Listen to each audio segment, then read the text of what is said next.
So this is the short I can tell you about my products that I have here.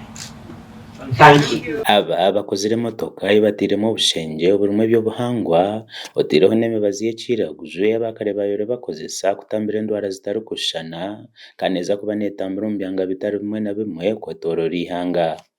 Omuhurura egi omu motoka egi ekozirwe nihija kuba harimu abahangwa abarikushomesa abantu aha burungi bw'okukozesa emibazi y'ekiraguzo hamwe n'okurinda ebyobuhangwa aho emibazi egi erikuruga. 1, 2 and 3.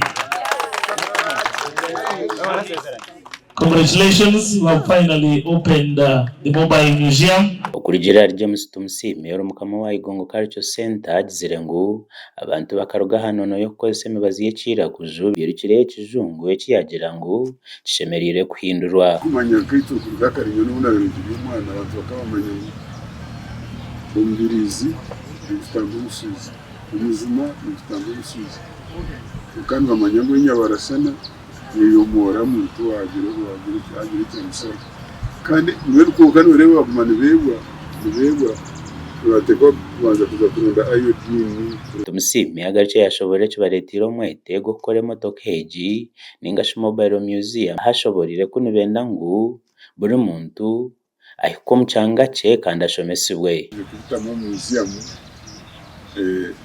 pande mwene bikoreka konkatirebe ngo pande abantu abengini basa kutiza mu museum so twenda kubashangisa mu mashomero abana bato kutwaro ceka bihanga iyo n'abantu aho barakomeye n'umwanya tukabereka kwena ngo batekitinsa bazegiye kuzenzaga. Tumusiime nayongera ashobora ngo ehurura egi niyo kutera omuhimba abantu kukozesa emibazi egi otireho no kubahugura kukuma ebyobuhangwa ebirikuruga mu mibazi egi. Tubatera omuhimbo ngo kubikoresa ebintu tutakatufera kandi no kwenda kubegisa ngo bareke kwita ebibera bareke kwita ebishara bareke kwita ebishaka. Okurugira Professor Caroline na Dr. Thomas Lael abayoro bari abagenyi okuruga mu Zurich omu Switzerland bagizire ngu habaho kwatanisa hamwe no kumanya oburungi bw'ebyobuhangwa emibazi y'ekiraguzo neza kugira omugasho gw'amaani omu kurwanisa oburwaire mu bantu. And that's not collaboration. It's not only a technical device. It's rather also about emotions. It's an emotional affair. We need to go back and forth. That's what we do in our project, being mutual partners in both countries. Juxtaposition between traditional medicine in Uganda and in Switzerland.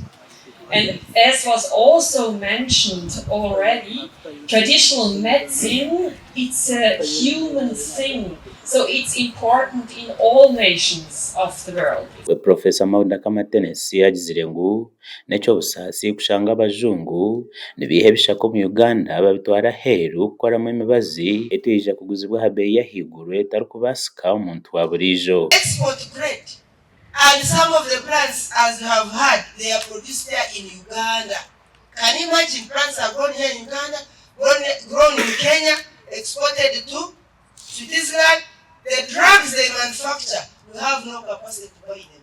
Ogweyongere yashobora ko emibazi egi eshemereire kutebwamu ekitinisa kutari kunugwa. Igito kitiyo tukora nokugira ngo emibazi yenzarwa tumwagira ngo n'ekintu kunugwa ninga n'ekintu cyenyuma ninga n'ecya sitane kureka ranka tereze bitebi okubukozesa okutamba endwara kandi mu mukimanya ngo emiteji netamba endwara. Obukyera be museum egi etongozi bo mu ruberenge rw'izoba bitu ntiza kubaho emotoka ezindi otireho n'abahangwa barashoborore burenge rw'izoba kurebeka ngo ihanga ryona ryatunga enjiri yo kumanya omugasho gw'ebyobuhangwa gashakwa yana kankwasa.